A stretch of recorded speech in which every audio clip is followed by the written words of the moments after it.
A Connecticut man has been warning the public, get your money out of U.S. banks immediately. A historic financial reset in 2023 could cause a run on the banks unlike anything in our nation's history, he says. His warning has already reached 8.4 million Americans and 30 TV networks. And yet, few people realize this could actually happen on U.S. soil, or what a sizable impact it could have on your wealth, especially if you have large amounts of cash in the bank right now. Normally, I might ignore all this, but it turns out he's a Wall Street legend whose work predicted the COVID crash, the 2022 crash, and the 20 best stocks of 2022, and more. Today, he's urging you to move your money into a new vehicle 50 years in the making. He's even posting a free recommendation, which you can access at reset2023.com. His work pointed to a 10,090% gain back in 2020, so don't miss this.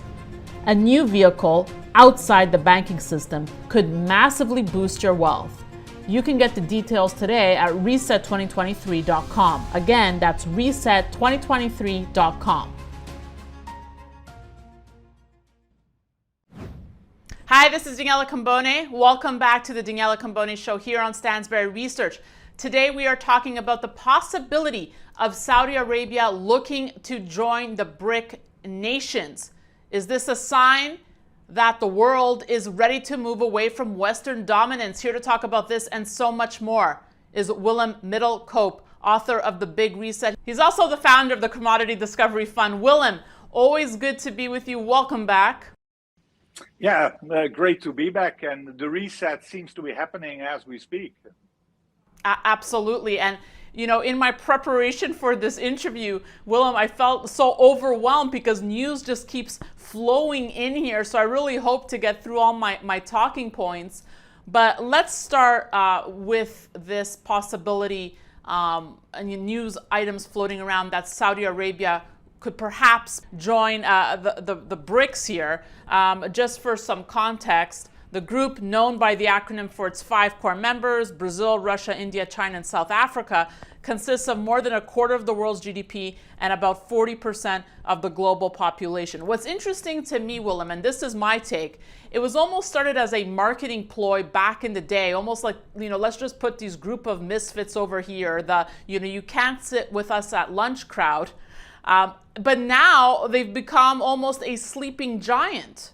Or perhaps not really sleeping. Well, it's a waking giant, actually, because if you look at the current situation, and what always struck me, that if you look at the countries who applied the sanctions against Russia, if you follow the Western press, it's like all countries are applying sanctions to Russia now. But if you study it in detail, it's just the West. It's just the West. It's a few dozen countries, and there are over 140 countries who don't join the sanctions. That this doesn't make them Putin supporters, but I think they want to stay neutral. They're fed up with the Western double standards, and now more and more of these countries from Latin America, Middle America, Africa, the Middle East, and Asia have chosen to join the BRICS alliance. We've seen Algeria joining, we've seen Argentina joining. And there are rumors that more and more countries want to join. And now we have the BRICS really becoming a very, well, powerful alliance. And what I always say, it's the West against the rest of the world now. And that's very, very significant, whether Saudi joins or not. And is this, you know, the epicenter of the reset you speak about? Yeah, well, when I wrote The Big Reset in 2013, that thesis was about finding a new anchor for world's financial system. So finding a successor for the US dollar. Well, that could be a BRICS currency currently being developed, as Putin has said. But it also contains of debt restructurings. And we could see a gold revaluation as well and a dollar devaluation. So this plays out according to my thesis.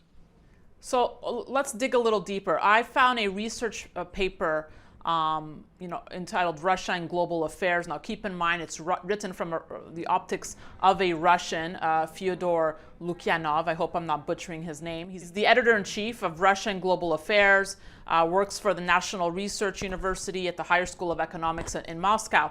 And just want to share with you, Willem, a few things he wrote.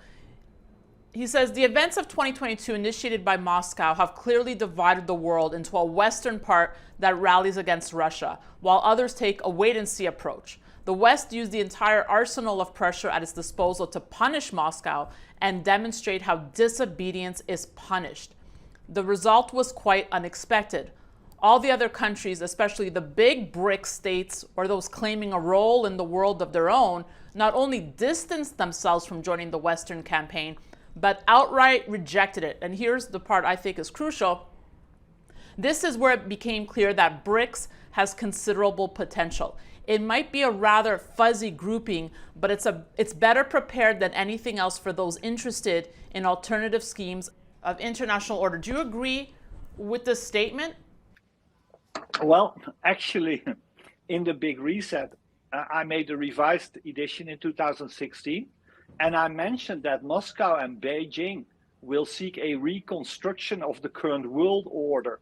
And that's the quote you just gave is a perfect illustration for that. So what we can conclude now that we have the Western countries, let's say 1.5 billion people who support the sanctions, who support these Western, actions against Russia, and you have over 6 billion people who live in countries who don't support the sanctions and who are behind this BRICS alliance or tend to be positive towards the BRICS alliance. And this has resulted in a few research papers from major banks, as you might remember, Zoltan Pozar of Credit Suisse, writing that we are seeing the start of Bretton Woods 3.0. We've had a piece of research coming from ING Bank saying that the BRICS might be a new name in the reserve currencies because ING analyst, he said that the BRICS might start to use a new world currency, a new reserve currency. So the signs are everywhere. So let's tie this in, because here's my big question for you. Joe Biden meeting with Chinese President Xi Jinping to discuss Chinese economic practices. The U.S. must be aware and monitoring all this. How should they be preparing here, or is it unstoppable at this point? Well, I think the U.S. is getting nervous, and China has made an official command by its foreign minister that the U.S. should alter its course or face conflict, an inevitable conflict. And China also have made statements, and this has been very rare in Chinese foreign policy, that they are preparing for war. And we've seen a quote from a U.S. general that the U.S. has to prepare for the big one. They say what we're doing to support Ukraine is just the start. We have to prepare for the big one. Well, the big one can only be a confrontation with China. So that's why more and more people are starting to get nervous that you could end up into a road towards a World War III. And even the Pope has mentioned it and warned about that. So let's connect the dots, Willem, to the central bank gold buying that we're seeing. We haven't seen this much happen since the 80s. They bought 400 metric tons in the September quarter. One of the world's top gold buying central banks, Uzbekistan, says it has reversed plans to buy debt, and now there's hardly such a thing as too much bullion. They want more and more gold. So, yeah, what's this telling us? I mean, are the central banks, if they're hoarding all this gold, buying records amount of gold, what are they preparing for? What do they know that we don't? Well, I think it's a move away from paper assets to hard assets. We've been discussing this for the last few years. Remember Bill Gross, the founder of PIMCO, he said in an interview last year that bonds are investment garbage now. So We've seen that Russia stopped buying treasuries, China stopped buying treasuries, Japan stopped buying treasuries. So there's a huge problem there. And if you don't want to buy any more bonds, if you don't want to invest in more paper assets, then it's very attractive to buy hard assets.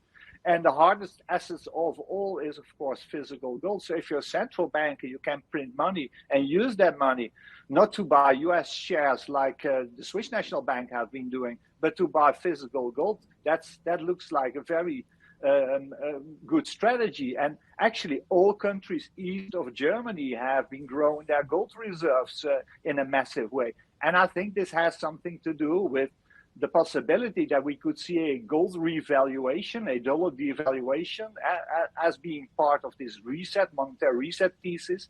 And more signs are pointing towards that. So if you know gold revaluation is coming, what's best to do is to position yourself and add to your gold reserves. But two mystery buyers remain, right? Russia and China. We don't know how much gold they added or if they added. Obviously, a lot of suspicion that China has been hoarding gold. We know that any gold that's mined in the country is kept in the country. Thoughts or insights there? We don't have numbers, but what does your gut tell you here? Well, I always point to what Jim Rickards has written in some of his books, that the Chinese proposed to the US after the Lehman crisis, when Russia actually asked China to join them to dump US bond holdings. And then China proposed to the US that they wouldn't sell their treasuries, but in return, the US would agree that China could grow their holdings in physical gold to the same level as the US and Europe has per capita basis. I think that's what we've seen playing out in the last 10 years. I think this is in agreement with the US. And once China, Europe, and the US have the same amount of physical gold holdings per capita, a gold revaluation could help all, because the balance sheets of central banks will profit from a gold revaluation. But wait, Willem, help me understand this. Why wouldn't the States, the U.S., want to remain the dominant player in terms of gold holdings? It's seen as a sign of power. Why would they want China to have? Why would they want it to be equal footing? Well, the U.S. knows it can't hold on to this unipolar superpower status. Even Germany and China, there was this surprise visit by the new German leader to Beijing last week, and they came out with a statement that both China and Germany support a multipolar world instead of a unipolar world. So, and the US knows this. The US knows you can't hold on to this dollar superpower status forever. And there will be a point in time where we have to sit around the table and discuss what will be the next phase for world's financial system. And then you should be able to find some common ground. And we know there have been a few conferences in which China took part, in which these kind of discussions have been been planned. Well, I just find it hard to see the U.S. rolling over on this. I know you're saying they might not have a choice, but I can't see them going down without a very, very, very difficult fight here. Well, that's why this U.S. general said we have to prepare for a big one. That's why China is warning, when the U.S. doesn't alter its course, there will be an inevitable conflict. But if you're a world leader, you should plan for different scenarios. So you plan for conflict and you plan for compromise. Right. Well, I just want to bring up a subject that is certainly close to your heart. The governor of the Dutch central bank stating that gold reevaluation account is a solvency backstop. This is from an article from Jan Nieuwenhuis. Again, hope my pronunciation is okay. where he writes, the governor of the Dutch central bank stated the gold revaluation account ensures the solvency of his central bank. He said this in an interview on national television about prospective losses. Can you explain to us the significance of this? Well, actually, this statement supports my thesis that we will see a gold revaluation at some point in time as being part of the monetary reset. And this statement is quite unique because central bankers don't like to discuss this part. But we've seen a gold revaluation in the past. We've seen it in the 1930s, where the US had a gold revaluation and a dollar devaluation by 40% to fix the crisis. And actually, his answer of the Dutch National Bank president, his answer followed a question from a Dutch journalist on national TV, how the Dutch National Bank would cope with losses. Now the interest rates are rising and you'll have massive losses in the bonds portfolio, because this will be a problem for many, many central banks, and especially in Switzerland, where the National Bank bought all these assets and now is coping with huge losses in its portfolio. Let me ask you this, Willem. We've seen the recent crypto carnage. It's more than a crypto winter. It's hell freezing over basically for the crypto landscape. There was talk of, would a new world currency have a digital element to this? Does this change the game plan and based on what you're telling me, just make the case, make the thesis stronger for gold, or is there still a digital component? Well, since 2014, I always said Bitcoin is digital gold, but we've seen the rise of thousands of altcoins, and most of these altcoins, or shitcoins, like most people call them, these are just Ponzi schemes, and some of the people active in the crypto space, they're worse than Wall Street bankers. So with the popping of this crypto bubble, I think that really supports the case for just physical gold. And we've seen, always ask yourself, what would central bankers prefer to do? Use Bitcoin to modernize the system, to have a monetary reset, or to use physical gold, which they own, and they're busy creating the central bank digital currencies, and they are willing to use the central bank digital currencies as their form of crypto. And there's a risk that they will try to sabotage some of the crypto developments, maybe close on and off ramps so people can't trade their Bitcoin into fiat. So I think there's a strong push for central bank digital currencies in almost all countries. You see that, and there you see the same common ground in China, in Europe, and in the US. But how many more of these moments will we have to go through? We saw what happened with Celsius, and then the talk was like, it's a good thing, it's going to make the space healthier. Now FTX blowing up, and again, there's talk like, okay, we're getting rid of the not so great players here. But how many more episodes do we have to go through? Well, I think digital assets are here to stay, and Bitcoin being the first digital assets, and being maybe the soundest form of digital assets, is here to stay. We've seen all these boom and bust cycles in crypto. It started with Mt. Gox. When was it? Almost 10 years ago. So I think it's here to stay.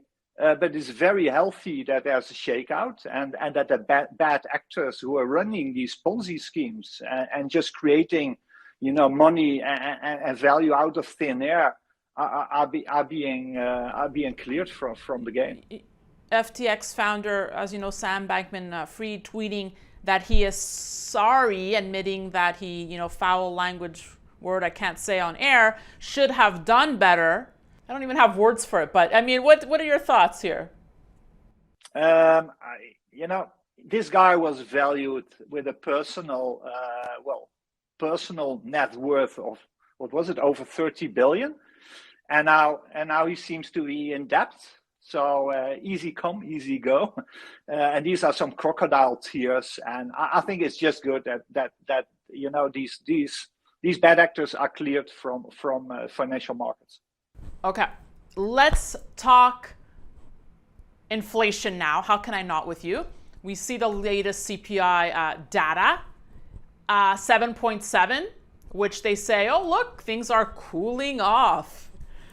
Thoughts on that number? And is the market telling the Fed, back off, stop tightening, leave us alone?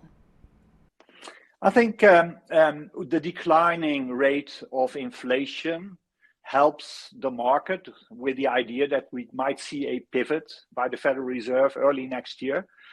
But what's very important to understand that we've seen the end of a 40-year trend of declining interest rates. And now interest rates are rising worldwide. This has led to inflation, or maybe interest rates are rising because of inflation.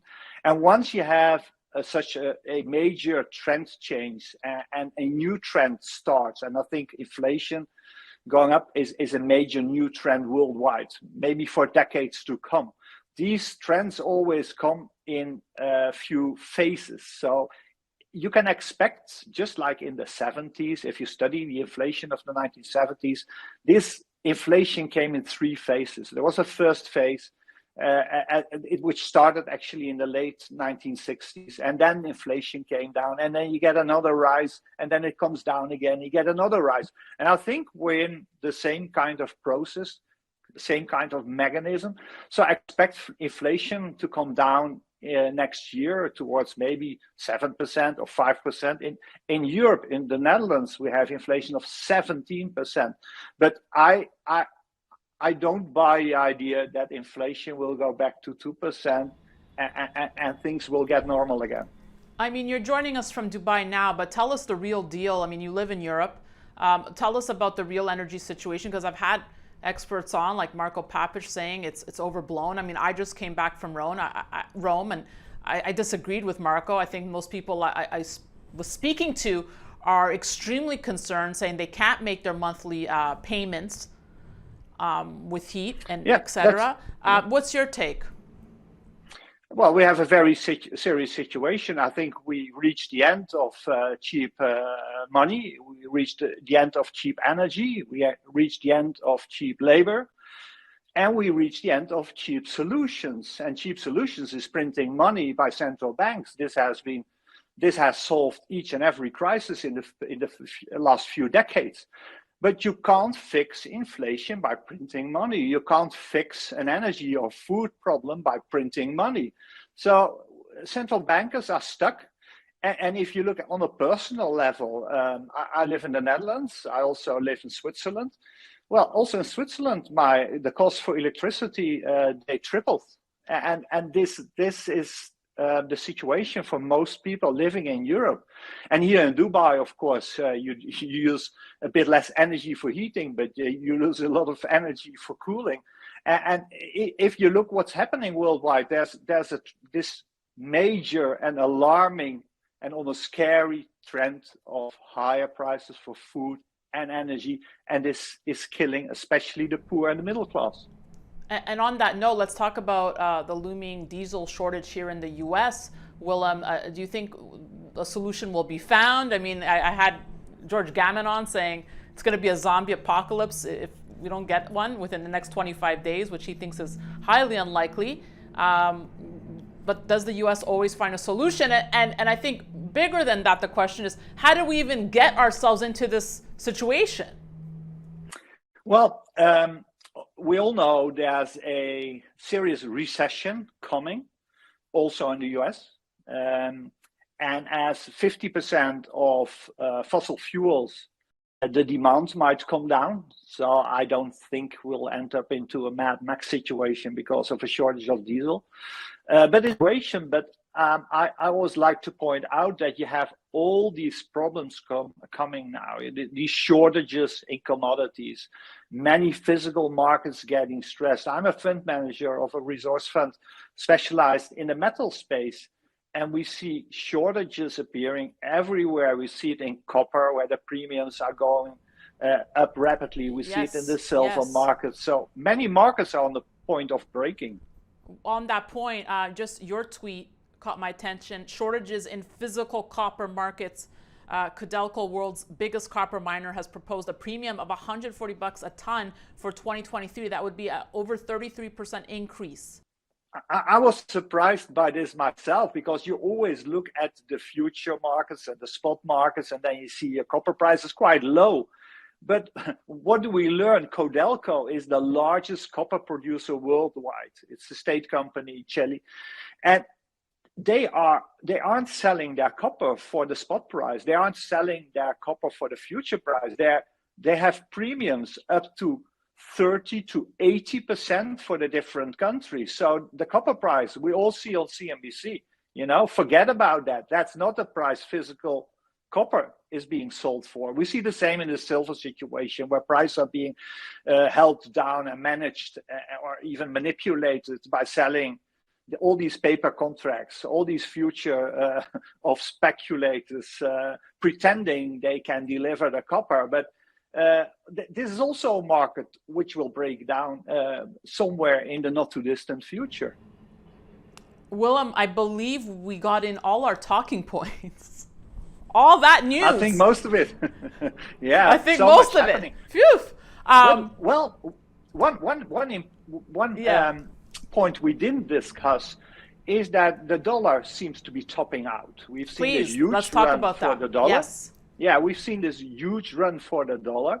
And if you look at the graph now, it seems to be topping out. And that was also the reason why gold and silver went up quite a bit in the last week. And I think gold and silver, the precious metals, really turned the corner here. And what's very interesting is silver is leading over gold. Silver bottomed out earlier than gold. It has a steeper uptrend. And I think that's a very strong situation. And we've seen a breakout to the upside from the downtrend since February, March this year. But we still have to clear the downtrend, which started in the summer of 2020. And that will be a large struggle for the precious metals. But what we see in the market is there's a lot of interest from retail investors to hedge themselves on the inflation problem. And I think that there's a strong move away from the paper assets to the hard assets. And we've seen very strong inflows actually since the COVID crisis, but also this year, although returns are down this year. So are you, I mean, I know you're the founder of the Commodity Discovery Fund, but interest in the miners, are you seeing an uptick? I mean, this market has obviously been destroyed here, but has it also turned the corner, the miners? Look at just producers, gold producers, Newmont and Barrick. Yeah. They seem to have bottomed out. If you look at the yield, the dividend yield is 4 or 5%. So how low can you go? And if you look at these markets from a technical perspective, from an Elliott wave perspective, I think we've seen the end of the correction, phase 2, and we're witnessing the birth and the start of wave 3, which is the most powerful move upwards. And if you ask for a target, then if you look at the GDX, which is the ETF for the gold miners, junior gold miners, you could easily have a rally in the next 12 months of 50 to 70%, because the technical situation is very strong now. Willem, it's always a fascinating conversation with you. Any morals of the story here? Well, the last a last point on this new gold rally. Gold has been in an uptrend in all currencies except the US dollar, and now we see the start of a new uptrend even in US dollars, and that's very powerful. Story we will be watching for sure. Willem, always love having you on. Thank you. We'll see you soon. Thank you. And thank you all for watching. We'll have much more for you, so be sure to stay tuned to the Daniela Cambone Show. And don't forget to sign up, danielacambone.com. That's it for me. Thanks for watching.